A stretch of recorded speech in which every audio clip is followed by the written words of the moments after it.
Good morning everyone. I am Clarice Joy Cadiz of Group 1 and today I will be discussing with you the introductory part of Chapter 2, the International Business and Globalization, which comprises the definition, nature, and phases of globalization. Moreover, I will also be discussing the relationship between globalization and international business for you to identify what kind of relationship they have.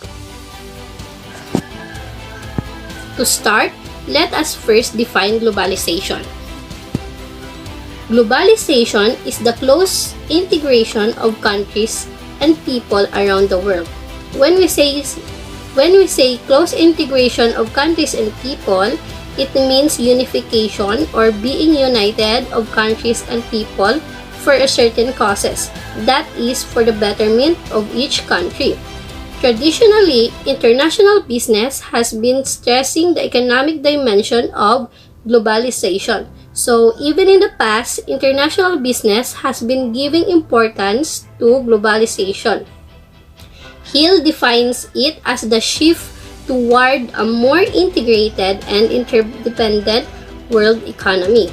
Interdependent refers to two or more countries that impact and rely on each other.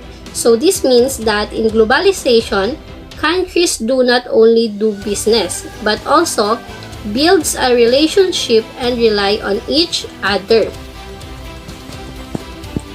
Globalization also means the speed up of movements and exchanges of human beings, goods and services, capital, technologies, and cultural practices all over the planet. The term speed up is used since globalization makes these activities performed in a short period of time. With the use of technology and the privilege of free trade among countries such as in the shipment of product, businesses use large-scale shipping infrastructure to ship also large scale of products. As you can see in the picture, there's a lot of products that is being shipped in the entire world. Here we have another definition of globalization I found on Google. I included this in my presentation because it defines globalization in a simplified form and it was quite interesting, and I hope that you find it interesting too.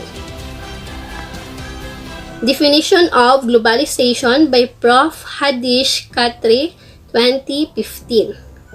So first, he stated that globalization is basically a mindset.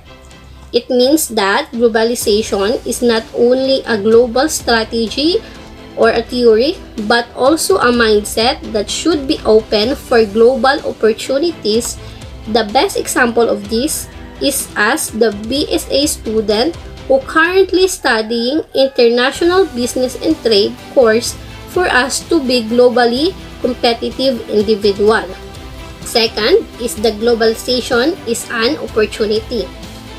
Globalization produces fears among local businesses that these multinational enterprises may take over the domestic market, leaving the local business sinking. However, despite of this fear, local businesses must treat globalization as an opportunity to go global and expand their business. Example of this multinational business that takes over our domestic market are Starbucks, McDonald's, and many more.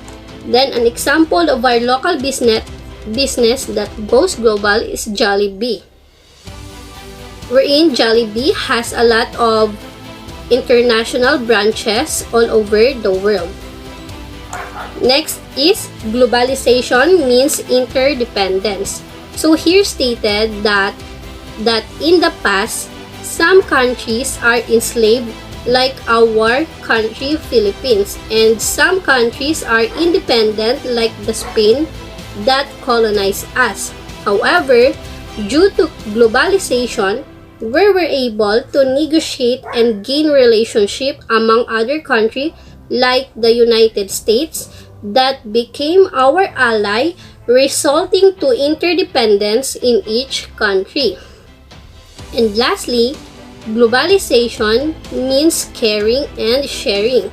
It states that due to globalization, countries all over the world were able to unite and help each other in terms of difficulties. An example of this is when our country, Philippines, was destroyed by the super typhoon Yolanda. Many countries all over the world unite and offer aids and assistance for us to recover and stand again. Another example is the COVID-19 pandemic, where all countries have been severely affected by this.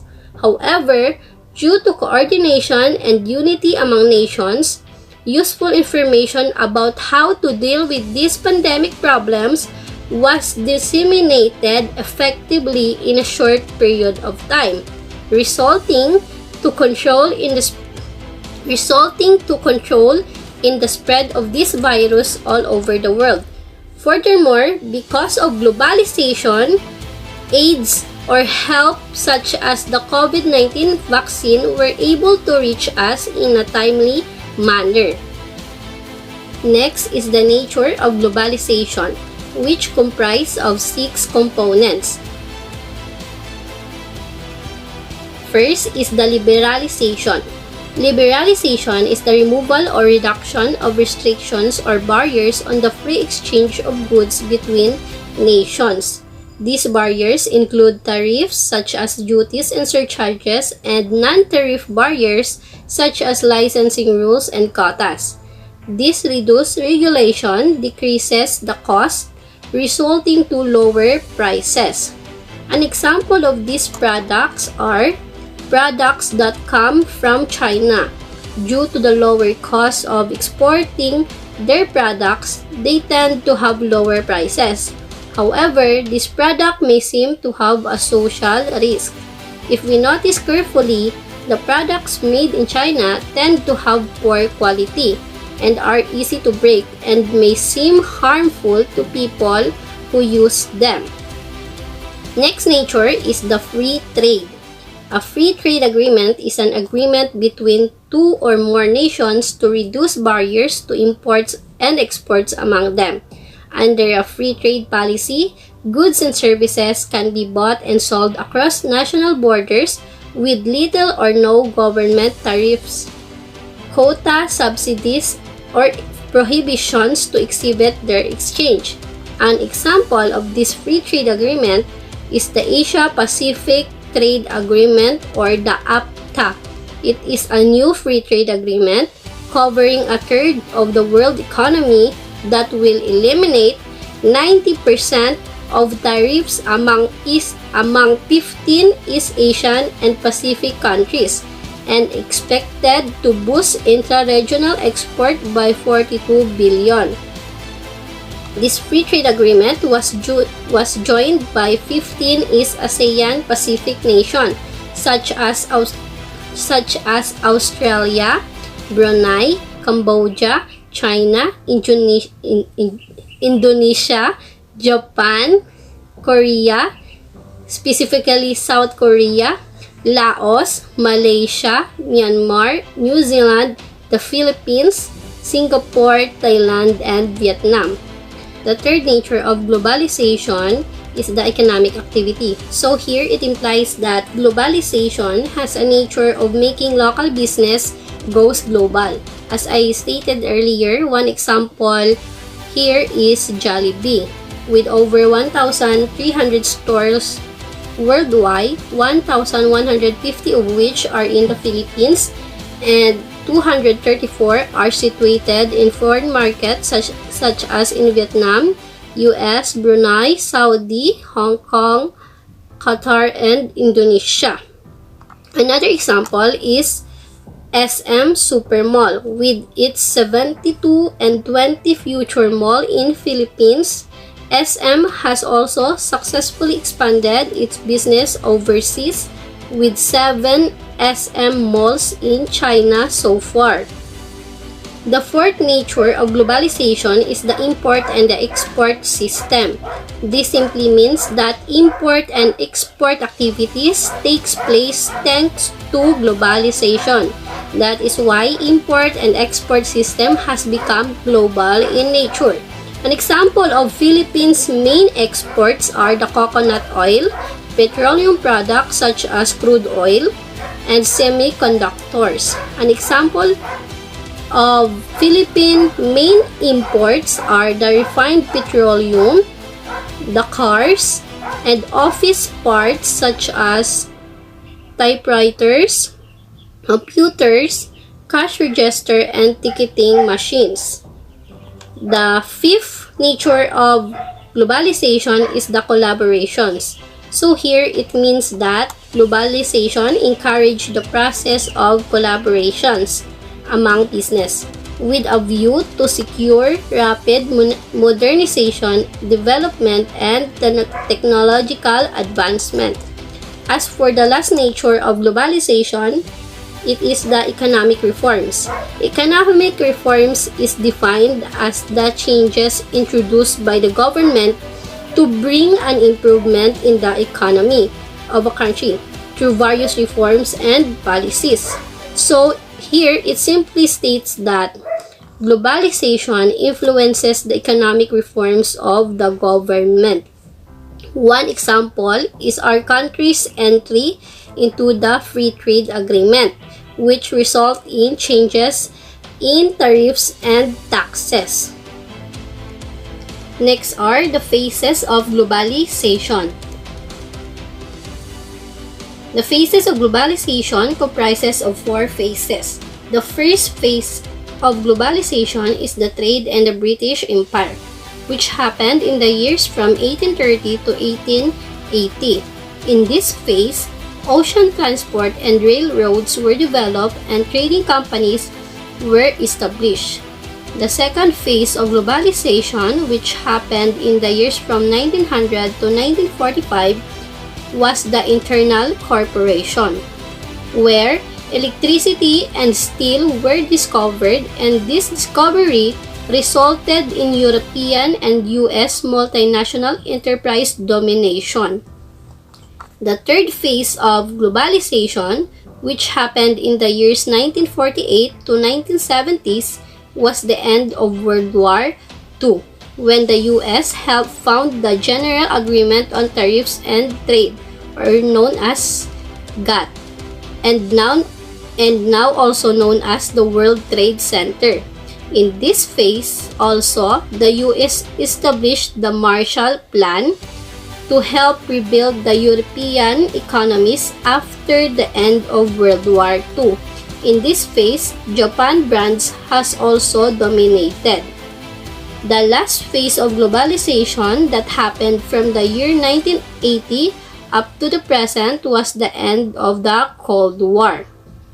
Privatization occurred during this period, as did the development of information and communication technologies, and China and its emerging market also dominated in this phase.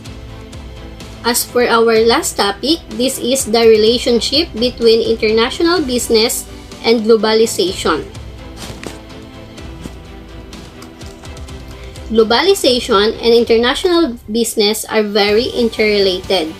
Globalization has brought people and businesses much closer together. Therefore, the impact on international business is huge as well as remarkable. Globalization has made it possible for international business to take place. International business has both taken advantage of globalization and contributed to its development. International trade can stimulate the economic growth of countries that are now so interconnected. The increase in international trade over the years has been a result of the globalization process. Since globalization eliminates obstacles to international trade, it creates a level playing field for different businesses to take place. So here, it simply implies that globalization and international business play a major role in each other's processes. Globalization provides a means for different activities such as international business to take place. On the other hand, international business boosts economic growth and strengthen the relationship of every country, resulting in globalization. And that would be all. Thank you for listening.